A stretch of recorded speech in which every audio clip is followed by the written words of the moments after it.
In the humid summer of 1876, 41 tobacco workers vanished without a trace from the Beaumont Plantation in central Kentucky.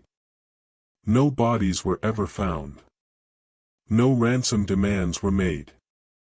The local sheriff's investigation lasted exactly 3 days before being mysteriously closed by order of the county magistrate.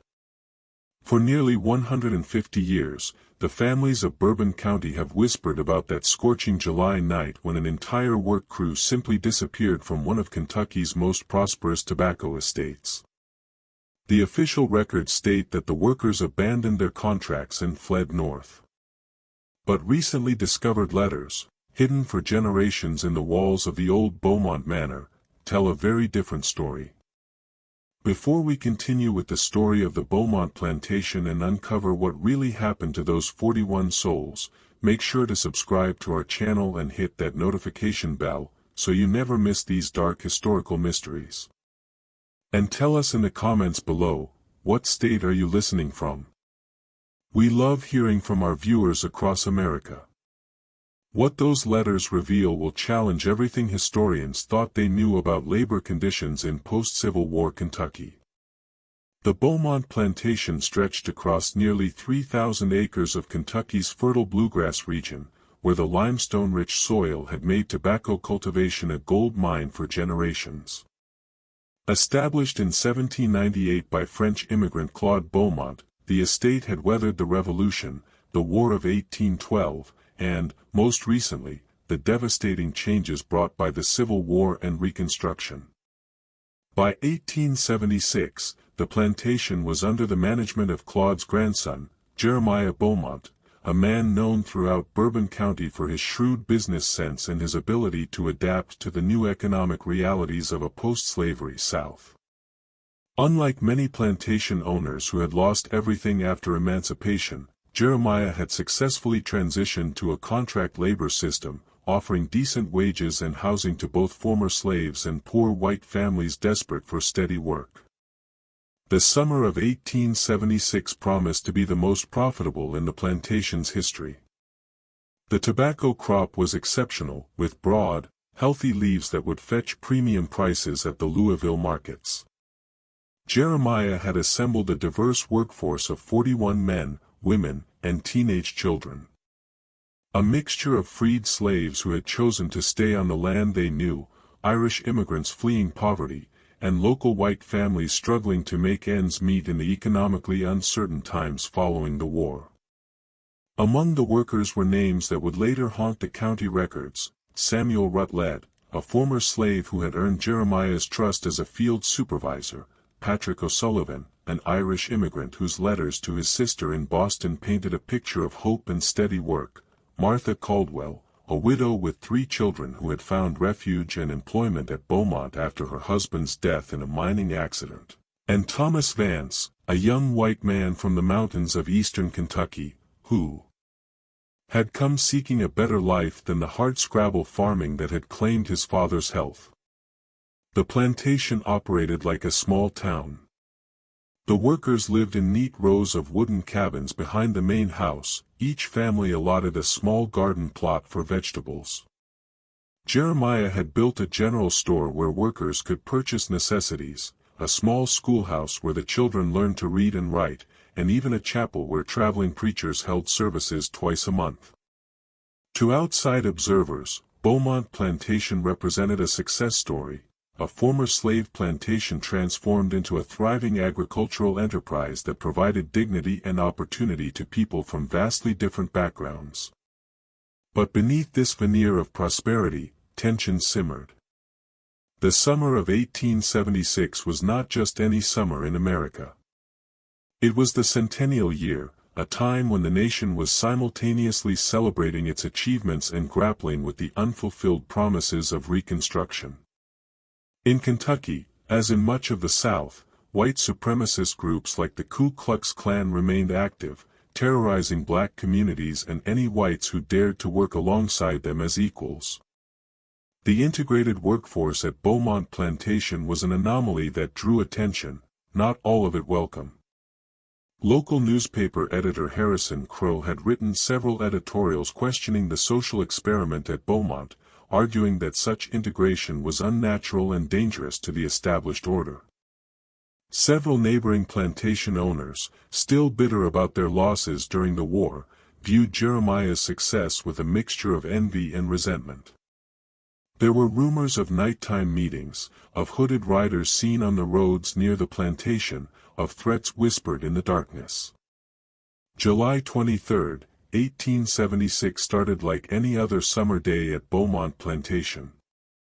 The workers rose before dawn to beat the crushing Kentucky heat, gathering their tools and heading to the tobacco fields as the first pale light crept across the rolling hills. The air was thick with humidity and the sweet, pungent smell of ripening tobacco leaves. Mockingbirds called from the oak trees that dotted the landscape, their songs mixing with the low conversations of the workers as they began another day of the harvest that would determine their prosperity for the coming year. Samuel Rutledge, the field supervisor, had assigned the crews to different sections of the plantation that morning. The main group of 28 workers was sent to the eastern fields, where the tobacco plants were at their peak and needed immediate attention. 13 others were assigned to the curing barns, where the delicate process of drying and preparing the already harvested leaves required constant monitoring. By 7 in the morning, all 41 workers were accounted for and at their posts. Jeremiah Beaumont made his usual morning rounds, riding his bay mare through the fields and stopping to speak with various crew leaders about the day's tasks. Several workers later recalled that he seemed particularly pleased with the quality of the crop and had mentioned plans to expand operations the following year. "This harvest will set us up for years to come," he told Samuel Rutledge as they examined a particularly fine section of tobacco plants. "Every family here will see good money from this season." As the day progressed, the oppressive heat drove temperatures well above 90 degrees. The workers moved methodically through the rows of tobacco, cutting the mature plants and loading them onto wooden wagons for transport to the curing barns. Martha Caldwell was overheard joking with her fellow workers about how the sweat running down their faces would season the tobacco leaves. Patrick O'Sullivan sang Irish ballads to keep the work crew's spirits up as they labored under the blazing sun.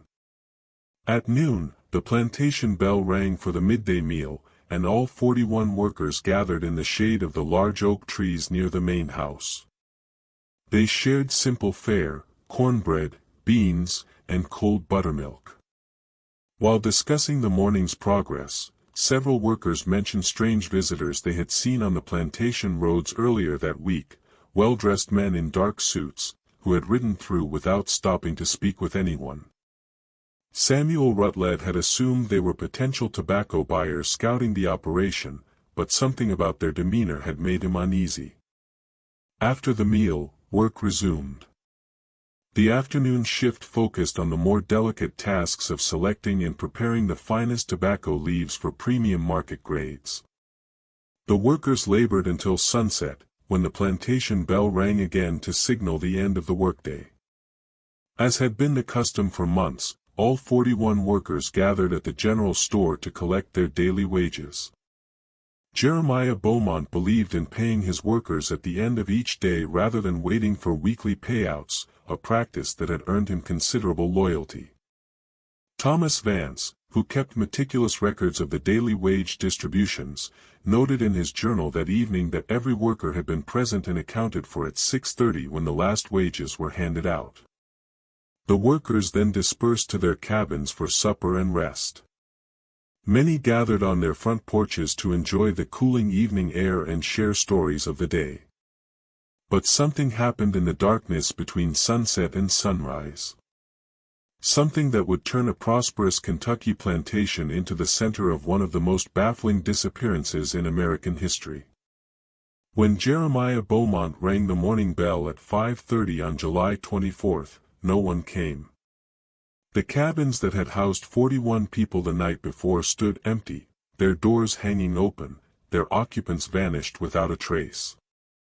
Personal belongings remained scattered on tables and beds, half-finished meals, children's toys, letters waiting to be mailed. But of the 41 men, women, and children who had worked the tobacco fields just hours before, there was no sign. The disappearance sent shockwaves through Bourbon County. Jeremiah Beaumont immediately rode to the county seat in Paris, Kentucky, to report the mass vanishing to Sheriff William Danvers. The sheriff, a gruff Civil War veteran who had seen his share of violence and chaos, initially dismissed the report as mass desertion. Workers abandon contracts all the time, he told Beaumont, especially when harvest season ends and they think they can find better wages elsewhere. But Beaumont pressed the sheriff to investigate. The harvest was far from over.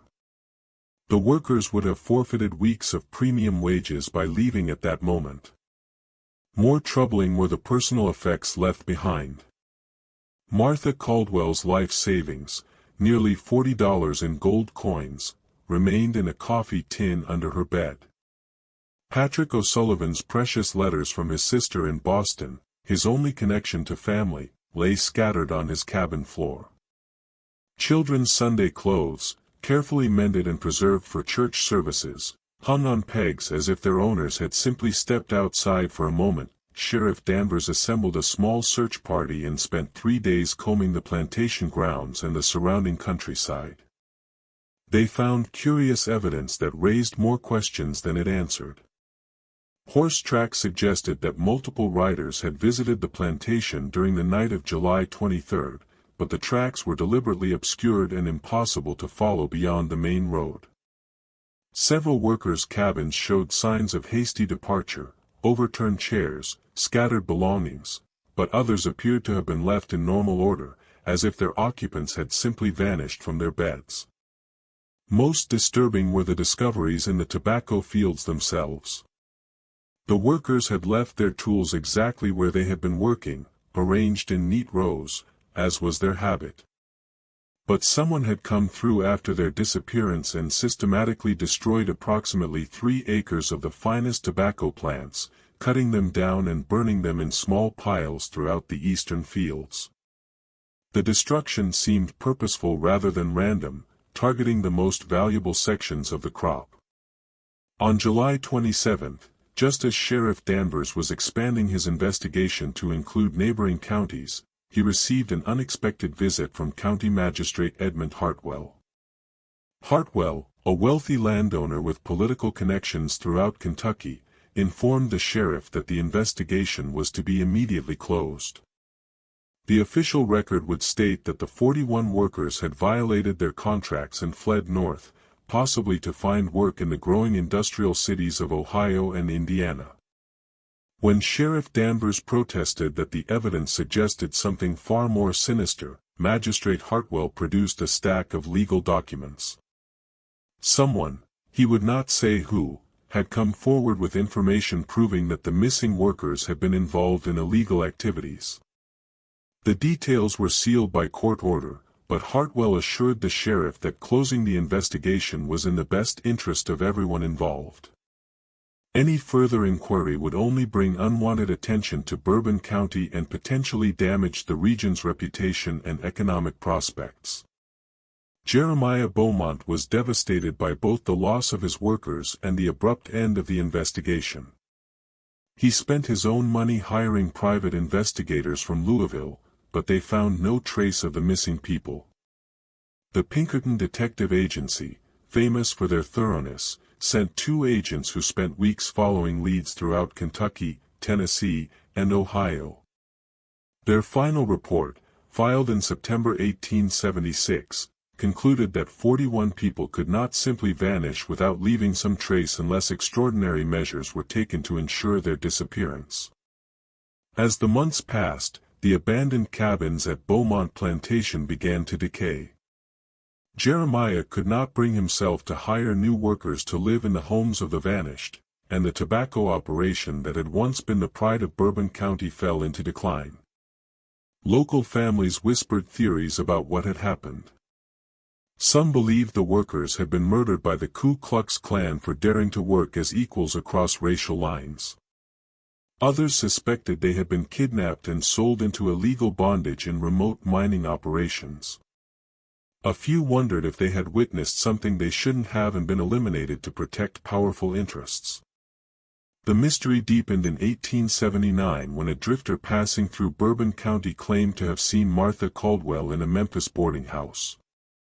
He described her perfectly, including the distinctive scar on her left hand from a childhood accident. When authorities investigated, they found that a woman matching her description had indeed stayed at the boarding house for 3 days in June 1879, but had left no name and paid her bill in gold coins. The boarding housekeeper remembered her asking repeatedly about safe passage to Mexico, but she had disappeared one morning without explanation.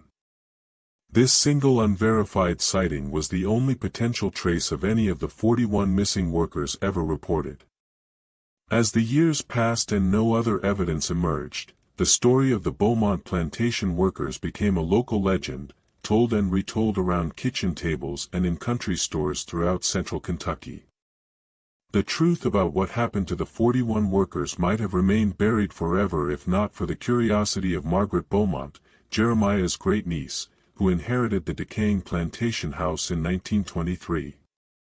Margaret, a school teacher from Louisville with a passion for family history, was determined to restore the mansion and uncover the full story of her family's mysterious legacy. As she worked to renovate the house, Margaret made a series of discoveries that gradually unveiled a conspiracy far more complex and sinister than anyone had imagined.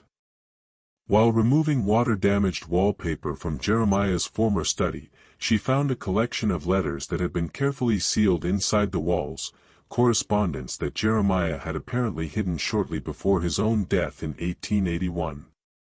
The letters revealed that the troubles at Beaumont Plantation had begun months before the workers' disappearance.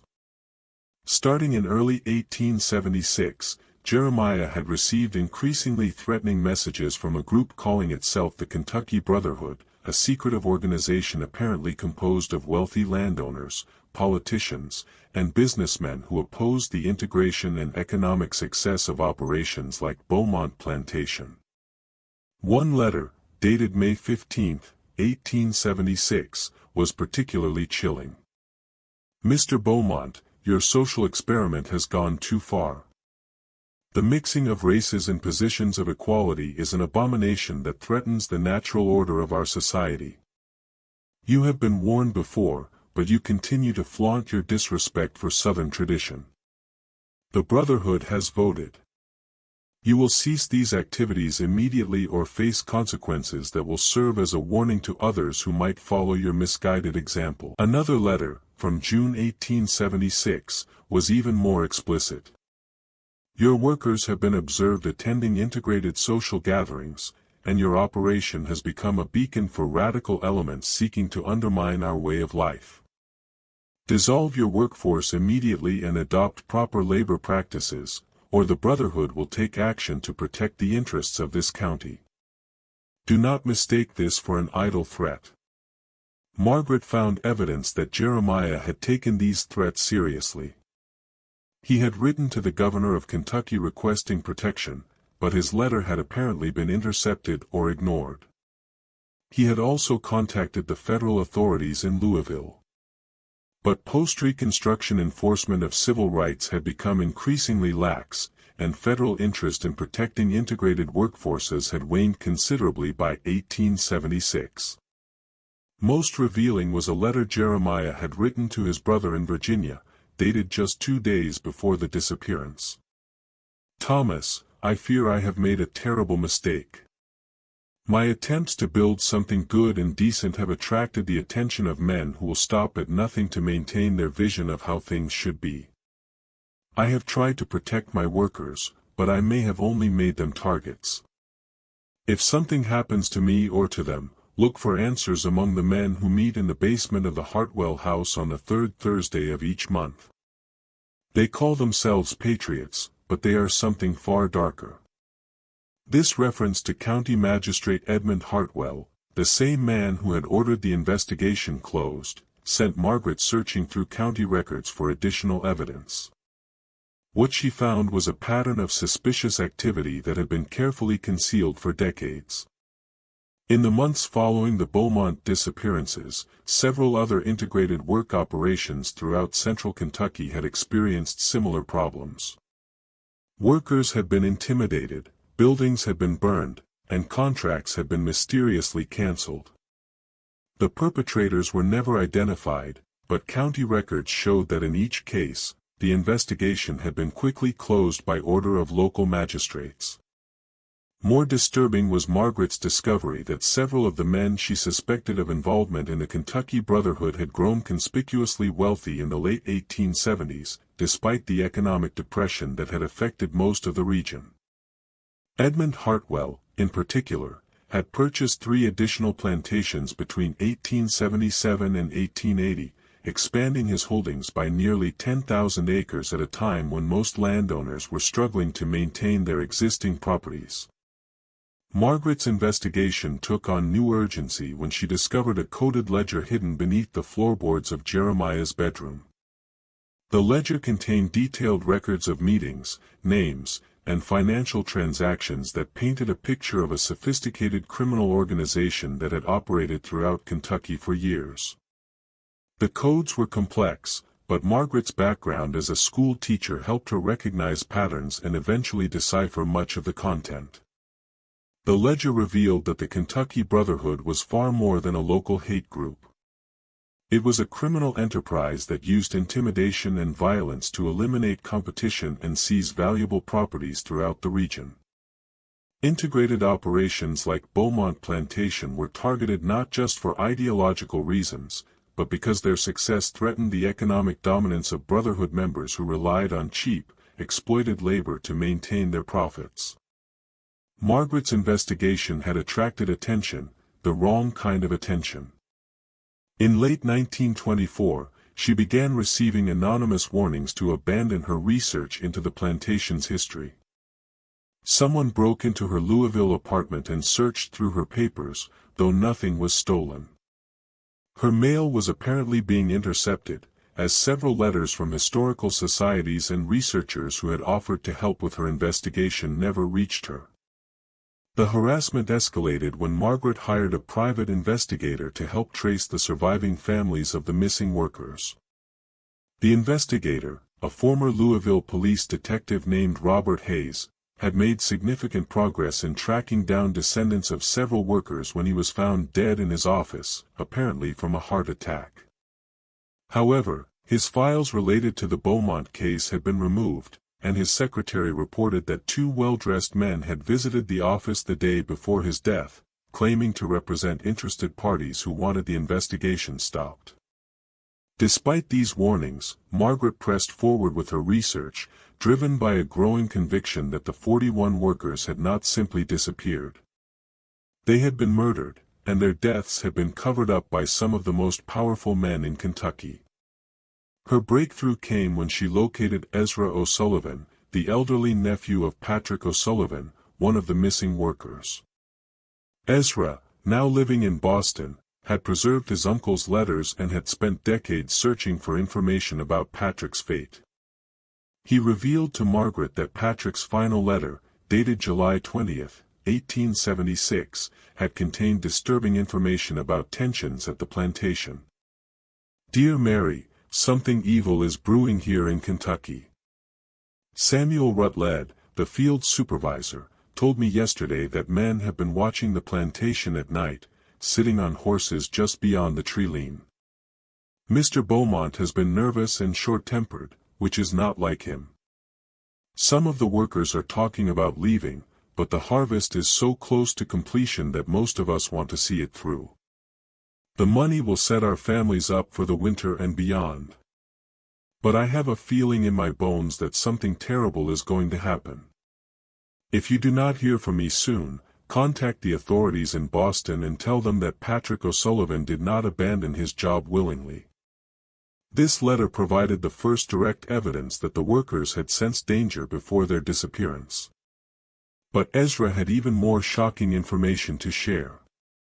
In 1891, 15 years after the disappearance, he had received a visit from a stranger who claimed to have information about Patrick's fate. The man, who would not give his name, told Ezra that Patrick and the others had been killed on the night of July 23, 1876, and their bodies disposed of in a way that would ensure they were never found. The stranger claimed to have been present during the killings, but said he had been bound by oath never to reveal the details. However, guilt had tormented him for 15 years, and he wanted Patrick's family to know that their loved one had died bravely, trying to protect the women and children in the group. Before disappearing again, the stranger left Ezra with a cryptic clue. If you want to find where they rest, look for the place where the tobacco grows tallest, where the soil is richest, where the limestone runs deepest. Margaret realized that this clue might refer to a specific location on the Beaumont Plantation. Kentucky's limestone-rich soil was famous for producing exceptional tobacco, but certain areas were known to be particularly fertile. She returned to the plantation with a team of agricultural experts and began testing soil composition throughout the property. Their investigation led them to a section of the eastern fields where the tobacco had historically grown with unusual vigor, the same area where the mysterious crop destruction had occurred immediately after the workers' disappearance. Soil samples from this area showed significantly higher levels of phosphorus and nitrogen than surrounding fields, a composition that could be explained by the decomposition of organic matter deep beneath the surface. Just when Margaret thought she was close to solving the mystery, she received a visit that would change everything. County Magistrate Harrison Hartwell, Edmund Hartwell's son, who had inherited both his father's position and his secrets, arrived at the plantation accompanied by 2 attorneys and a court order. The order, signed by a judge in Lexington, prohibited any further excavation or disturbance of the plantation grounds, citing historical preservation concerns and respect for private property rights. But Margaret had learned enough to know she was close to the truth. The pieces of the puzzle were finally falling into place, revealing a conspiracy that had reached the highest levels of Kentucky society. Before she could be stopped, she would uncover evidence that would expose not just what happened to the 41 workers, but why they had to die and who had given the order for their deaths. Just when we thought we'd seen it all, the horror in Bourbon County intensifies. If this story is giving you chills, share this video with a friend who loves dark mysteries. Hit that like button to support our content. And don't forget to subscribe to never miss stories like this. Let's discover together what happens next in this tale of murder and conspiracy that shook Kentucky to its core. Margaret Beaumont's final breakthrough came from an unexpected source. While being forced to halt her excavation of the plantation grounds, she had befriended Elias Rutledge, the elderly grandson of Samuel Rutledge, the missing field supervisor. Elias, now in his 70s, had grown up hearing whispered stories about his grandfather's fate from older family members who had been too frightened to speak openly about what they suspected. The old man's hands trembled as he sat across from Margaret in her modest hotel room in Paris, Kentucky, on that cold December evening in 1924. Outside, snow fell steadily, muffling the sounds of the small town and creating an atmosphere of isolation that seemed appropriate for the terrible secrets he was about to reveal. For nearly an hour, Elias had sat in silence, wrestling with a decision that would break a promise his family had kept for almost 50 years. "Miss Beaumont," he finally said, his voice barely above a whisper, "there are some burdens that get heavier with time, not lighter. My grandmother made me swear on the Bible that I would never tell what she saw that night. But I'm 73 years old, and I can't take this secret to my grave knowing that my grandfather and all those good people are lying in unmarked dirt while their killers' families live in mansions built on blood money." As Elias began his story, Margaret realized that everything she had discovered so far was just the surface of a conspiracy far more elaborate and horrifying than she had imagined. His grandmother, Samuel's wife, Rebecca, had not been at the plantation on the night of July 23, 1876. She had been in Lexington, caring for her sister Martha, who was dying of consumption.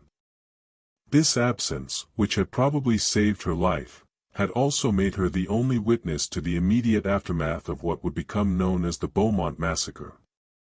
Rebecca had returned to the plantation on the morning of July 24th, expecting to find her husband and the other workers beginning another day of harvest. Instead, she had found an eerie silence that made her skin crawl. The workers' cabin stood empty, doors hanging open like mouths frozen in silent screams. Children's toys lay scattered in the dirt, and the morning meal preparations had been abandoned mid-task. Pots of grit still sat over cold fires, and coffee grounds were spilled across kitchen tables, as if people had been interrupted in the middle of their morning routines. But Rebecca was not just any worker's wife. She had been born into slavery on a Virginia plantation and had developed the survival instincts that had kept her alive through the horrors of bondage and the chaos of the Civil War. When she sensed danger, she knew to hide first and investigate later. Instead of calling out for her husband or approaching the main house, she had concealed herself in the dense woods that bordered the eastern fields and waited to see what would reveal itself. What she witnessed over the next several hours would haunt her for the rest of her life. As the sun climbed higher, bringing the oppressive heat that was typical of Kentucky summers, Rebecca saw wagons emerging from the eastern fields, not the usual tobacco wagons, but heavy freight wagons with reinforced beds and canvas covers. The wagons were driven by men she didn't recognize, but accompanying them on horseback were several figures she knew all too well. County Magistrate Edmund Hartwell rode at the front of the procession, his usually immaculate clothing stained with what looked like dirt and something darker. Behind him came Judge Cornelius Vandenberg from the county courthouse, Mayor Samuel Preston from the town of Paris, and Dr. Hiram Caldwell.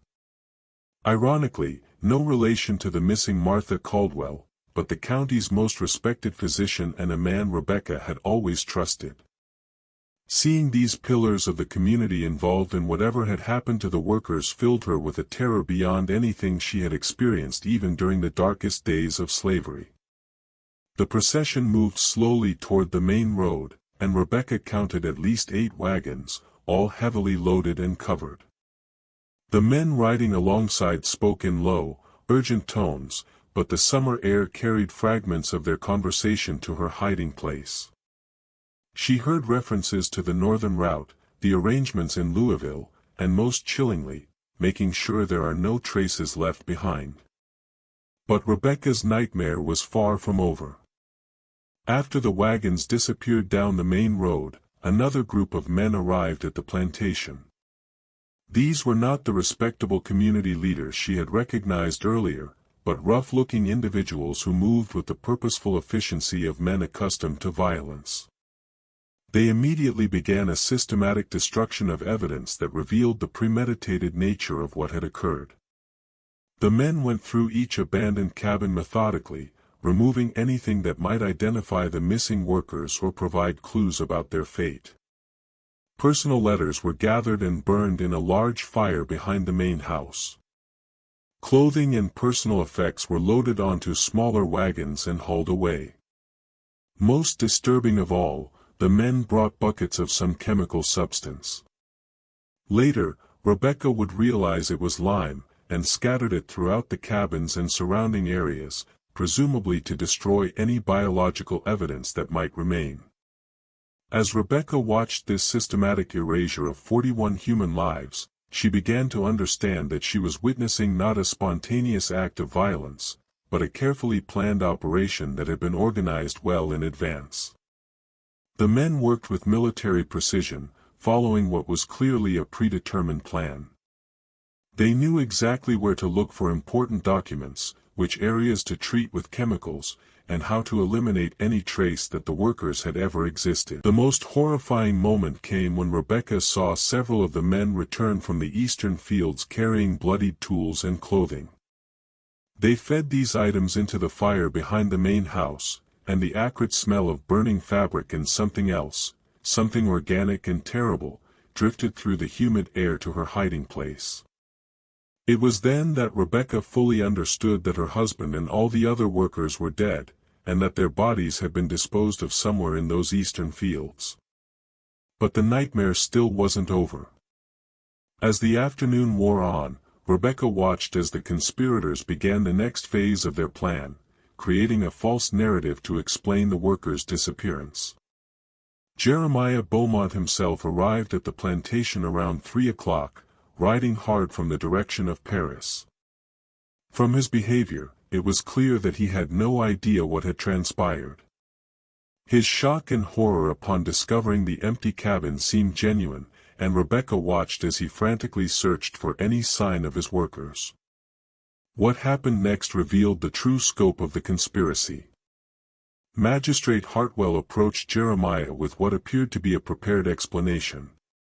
Rebecca couldn't hear the entire conversation, but she caught enough fragments to understand that Hartwell was telling Jeremiah that the workers had been threatened by local vigilantes and had fled during the night for their own safety.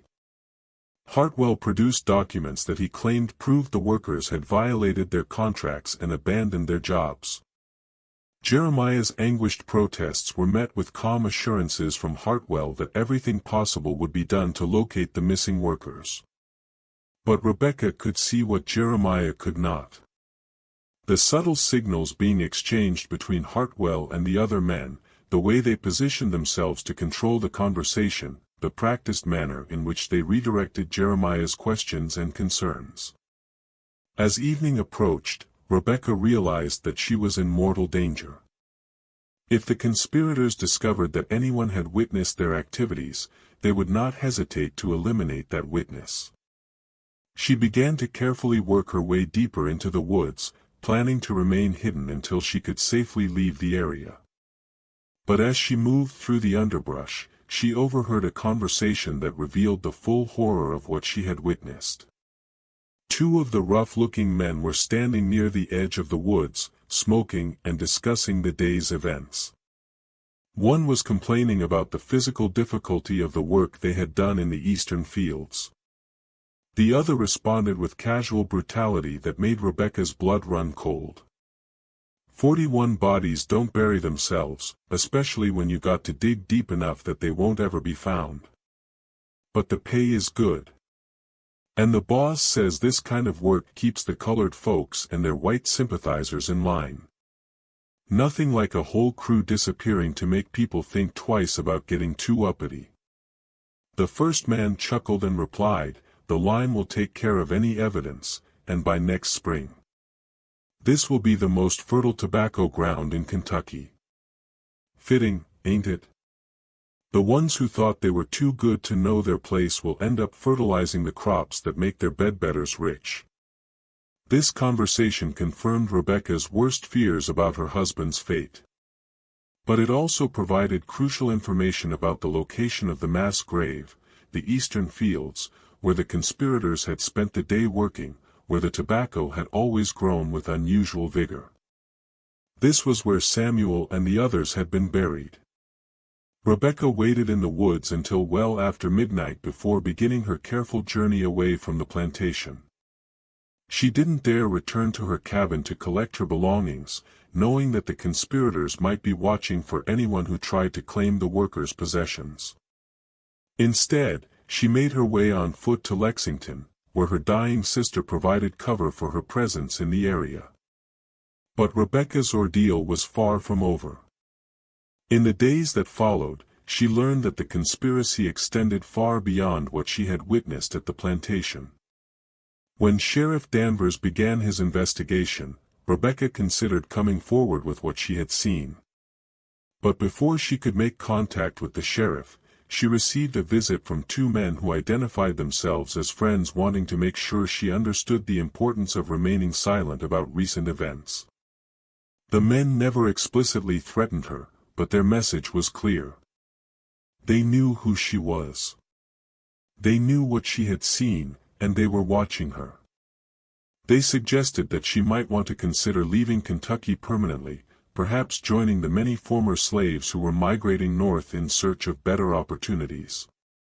They even offered to provide her with money for travel expenses, making it clear that this was not generosity, but payment for her silence. Terrified for her life and realizing that the conspiracy included people with the power to reach her anywhere in Kentucky, Rebecca made the agonizing decision to remain silent. She used the travel money to relocate to Cincinnati, where she found work as a domestic servant and tried to build a new life. But she never forgot what she had witnessed. And she never forgave herself for not finding a way to seek justice for her husband and the other victims. Years later, when she felt it was safe to return to Kentucky, Rebecca began the careful process of documenting what she had seen. She wrote detailed accounts of the events, created maps showing the location of the mass grave, and compiled a list of everyone she had recognized among the conspirators. She hid these records carefully, knowing that they might be the only evidence that would ever exist of the Beaumont massacre. When Rebecca finally told her son about what she had witnessed, she made him promise that the information would be passed down through the family until it was safe to reveal the truth.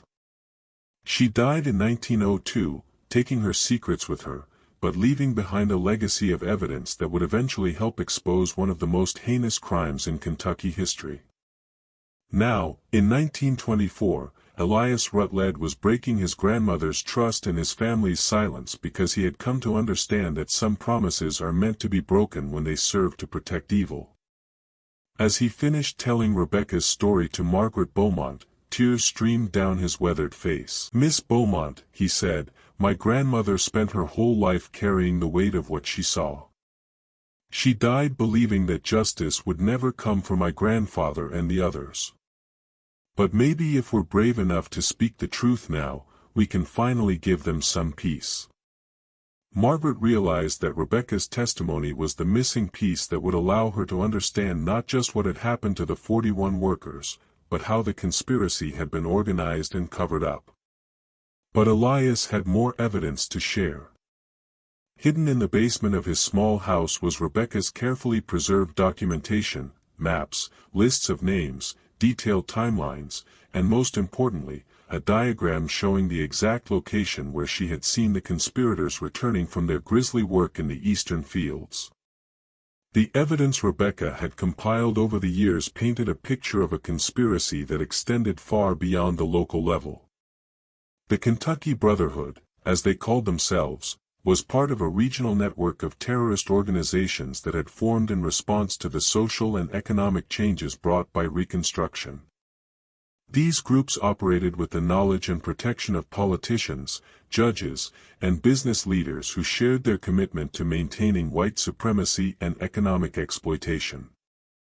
The decision to eliminate the Beaumont Plantation workers had been made at a meeting in Louisville in May 1876, attended by representatives from Brotherhood chapters throughout Kentucky and neighboring states.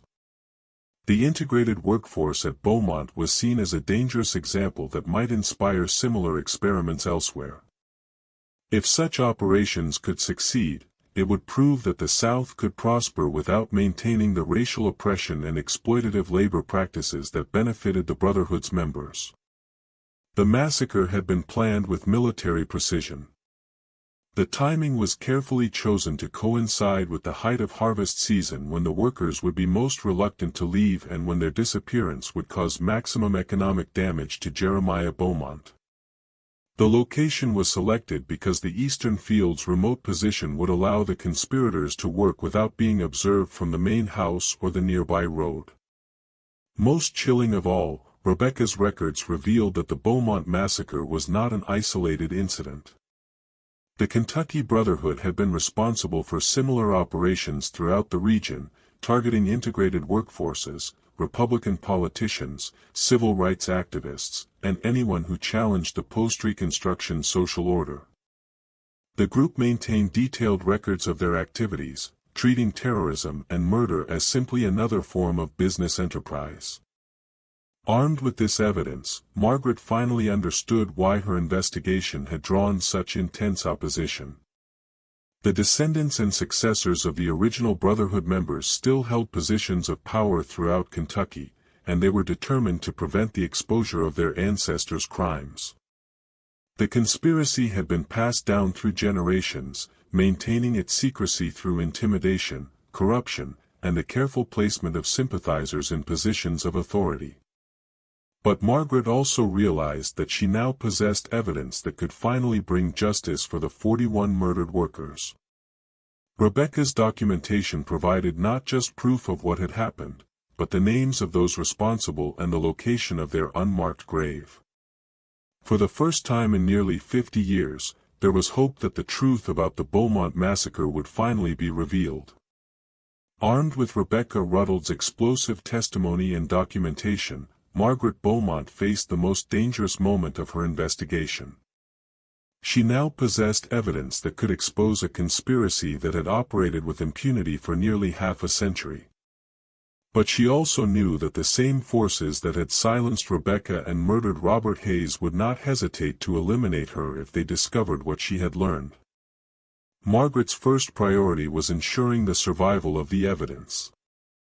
Working in secret during the harsh winter of 1924–25, she created multiple copies of all of Rebecca's documentation and her own research findings.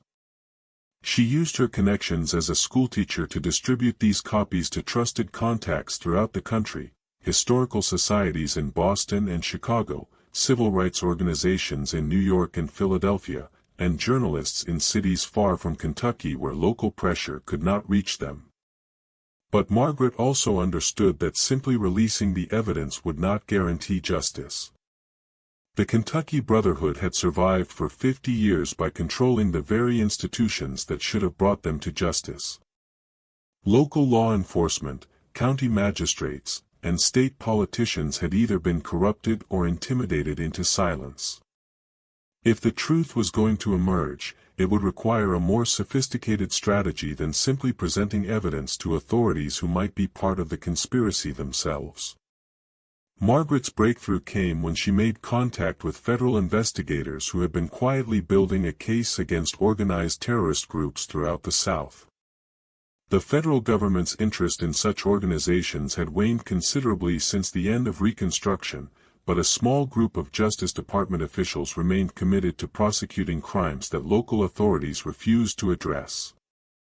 Special Agent Franklin Morrison, based in the Justice Department's Louisville office, had been investigating reports of organized violence against African Americans and their white allies throughout Kentucky for several years. When Margaret approached him with Rebecca's evidence, Morrison realized that she had uncovered documentation of criminal activity that extended far beyond anything his office had previously been able to prove. Morrison's investigation revealed that the Kentucky Brotherhood was indeed part of a much larger network. Similar organizations operated throughout the South, using terrorism and murder to maintain systems of racial and economic oppression. These groups had evolved from the earlier Ku Klux Klan but operated with greater sophistication and deeper political connections. They maintained careful records of their activities, treating violence as a business enterprise that required the same level of organization and planning as any other commercial venture. The federal investigation into the Brotherhood took over 2 years to complete.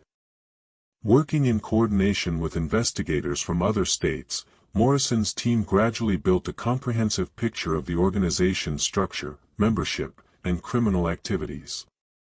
They discovered that the group had been responsible for hundreds of murders, thousands of acts of intimidation, and the systematic corruption of legal and political institutions throughout the region.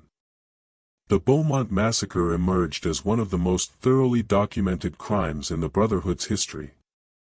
Thanks to Rebecca's careful record-keeping and Margaret's persistent investigation, the evidence was so comprehensive that it provided federal prosecutors with their strongest case against the surviving members of the conspiracy. The legal proceedings that followed were unprecedented in their scope and complexity. In 1926, federal grand juries in Louisville, Lexington, and Frankfort returned indictments against 47 individuals connected to the Kentucky Brotherhood, including several sitting judges, county officials, and business leaders. The charges ranged from conspiracy to commit murder to violations of federal civil rights laws.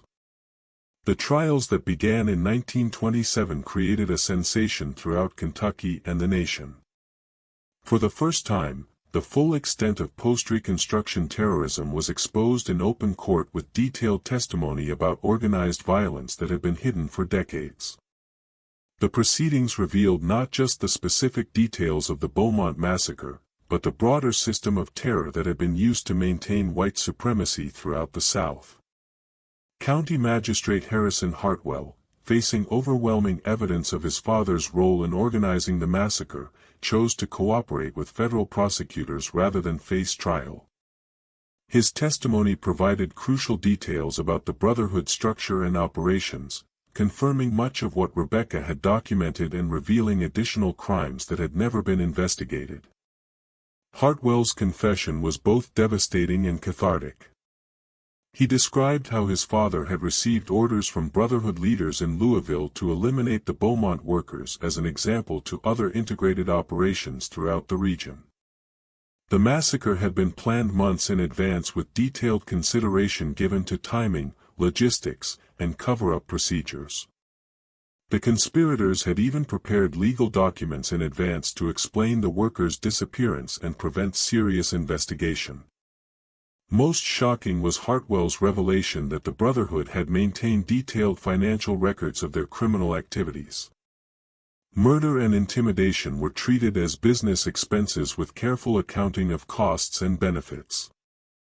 The elimination of the Beaumont workers was seen as a profitable investment that would discourage similar integrated operations and preserve the Brotherhood's economic advantages. The trials also revealed the extent to which the conspiracy had corrupted Kentucky's legal and political systems. Several judges had dismissed cases against Brotherhood members without cause. Sheriffs had refused to investigate obvious crimes, and politicians had blocked legislation that might have interfered with the group's activities. The conspiracy had operated with virtual impunity because it controlled the very institutions that should have stopped it. As the legal proceedings continued, Margaret worked with federal authorities to locate and properly bury the remains of the 41 murdered workers. Using Rebecca's maps and additional investigation, archaeologists located the mass grave in the eastern fields of the old Beaumont Plantation. The discovery confirmed the most horrific details of Rebecca's testimony. The workers had indeed been buried in a carefully prepared site designed to ensure their bodies would never be found. The excavation of the mass grave was conducted with the dignity and respect that had been denied to the victims in death. Each set of remains was carefully documented, and where possible identified through personal effects or dental records. The workers were finally given proper burials in a cemetery in Paris, Kentucky, with headstones bearing their names and a monument commemorating their sacrifice. The memorial service held for the 41 workers drew hundreds of attendees from throughout Kentucky and beyond. Family members who had never known what happened to their ancestors finally had answers and closure. Civil rights leaders spoke about the broader significance of the massacre and the importance of confronting historical injustices. Margaret Beaumont was recognized for her courage in uncovering the truth, but she deflected credit to Rebecca Rutledge and the other family members who had preserved the evidence at great personal risk. The federal trials resulted in convictions for 31 of the 47 defendants. Sentences ranged from 10 years to life in prison, with the harshest punishments reserved for those who had directly participated in the murders. Several defendants died before trial, and others fled the state to avoid prosecution. The Kentucky Brotherhood was effectively destroyed as an organization, though individual members who escaped prosecution continued to hold positions of influence throughout the region. The exposure of the Beaumont massacre had broader implications beyond the specific criminal prosecutions. The case became a catalyst for renewed federal attention to organized terrorism in the South and led to the passage of stronger civil rights legislation. It also inspired similar investigations in other states, resulting in the exposure of comparable conspiracies and the prosecution of additional terrorist organizations.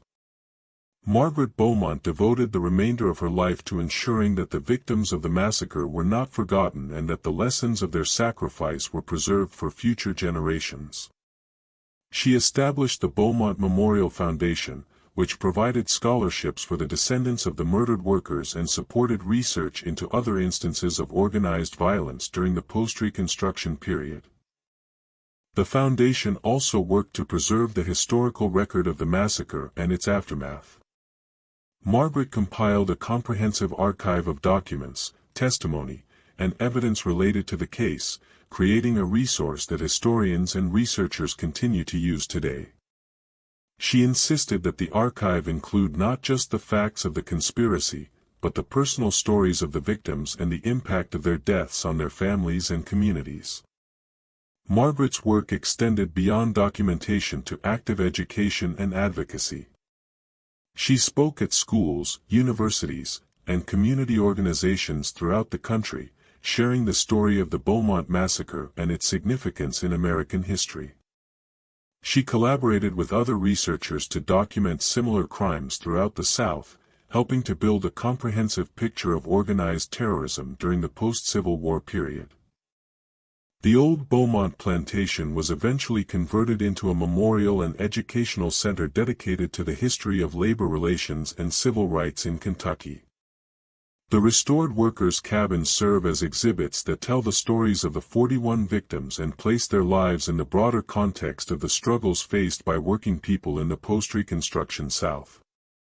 The eastern fields where the workers were buried have been converted into a memorial garden with walking paths and interpretive markers that explain the significance of the site. The Memorial Center has become an important destination for students, researchers, and visitors interested in understanding this dark chapter of American history. Educational programs connect the story of the Beaumont Massacre to broader themes of civil rights, labor organizing, and the ongoing struggle for equality and justice. The center's mission is not just to commemorate the victims, but to ensure that their sacrifice contributes to a better understanding of how organized oppression operates and how it can be resisted. The legacy of the Beaumont Massacre extends far beyond the specific events of July 23, 1876. The case represents one of the most thoroughly documented examples of organized terrorism during the post-Reconstruction period, providing scholars with unprecedented insight into how conspiracy and corruption were used to maintain systems of oppression. The detailed records preserved by Rebecca Rutledge and uncovered by Margaret Beaumont have been used in dozens of academic studies and have helped expose similar crimes throughout the South. But perhaps more importantly, the story demonstrates the power of individual courage in confronting institutional evil. Rebecca Rutledge's decision to document what she witnessed, despite the personal danger involved, preserved evidence that would eventually bring justice for the victims. Margaret Beaumont's determination to uncover the truth, even when faced with intimidation and legal obstacles, ensured that the conspiracy could not remain hidden forever. Their examples show that even the most powerful conspiracies can be exposed when individuals are willing to risk everything for justice. The case also highlights the importance of federal intervention in protecting civil rights when local institutions have been corrupted or intimidated.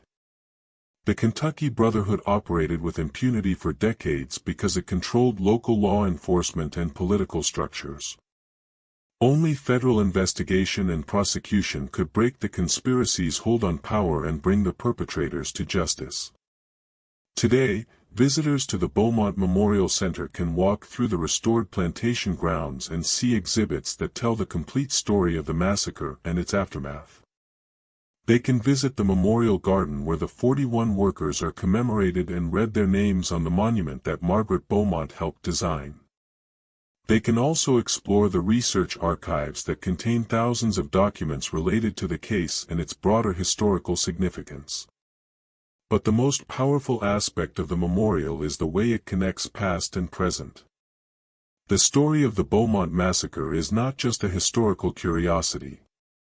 It's a reminder that the struggle for equality and justice is ongoing and that ordinary people have the power to make extraordinary changes when they choose to act with courage and determination. The 41 workers who died at Beaumont Plantation believed in the possibility of a better future. A future where people of different backgrounds could work together with dignity and respect, where hard work would be rewarded fairly, and where children could receive education and opportunity regardless of their parents' race or social status. Their vision was silenced by violence, but their legacy lives on in the ongoing struggle for the justice and equality they died seeking.